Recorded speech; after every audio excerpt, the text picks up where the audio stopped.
मुंबई विमानतळाला दिबा पाटील साहेबांचं नाव लागलंच पाहिजे.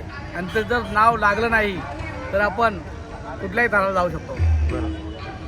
मग ते आंदोलन असेल, ज्याप्रमाणे जालपूल झाली तरी चालेल, मग आम्ही मागे हटणार नाही. बरोबर. पनवेलकरांचं स्वप्न आहे का या विमानतळाला दिबा पाटलांचंच नाव लागलं पाहिजे खऱ्या अर्थाने त्यांनी जे केलेलं काम या भूमिपत्रांसाठी, म्हणून हे भूमिपुत्र सगळं एकवटल्यात.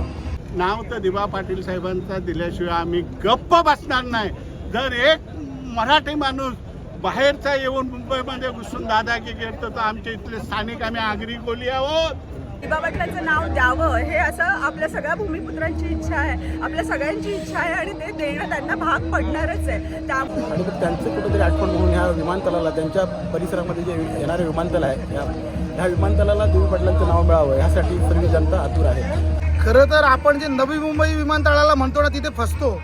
विमानतळाला नाव दिबा पाटील साहेबांचं दिलं पाहिजे ही मागणी पाहिजे. कारण आपणच नवी मुंबई बोलून झाल्याच्या नंतर पुढे विषय राहत नाहीये. ॲक्च्युली सांगितलं होतं की जर सरकारने दिबांचं नाव नाही दिलं तर मला सरकारच्या विरुद्ध वेगळी भूमिका घ्यायला लागेल, मला राजीनामा द्यायला लागेल. याही पलीकडे आमदार महेश बालदेंनी सांगितलं होतं की स्वतःला मी जाळून घेईन नाव दिलं नाही तर 30 तारखेच्या नंतर त्यांची काय रिॲक्शन होईल ते आम्ही बघूया.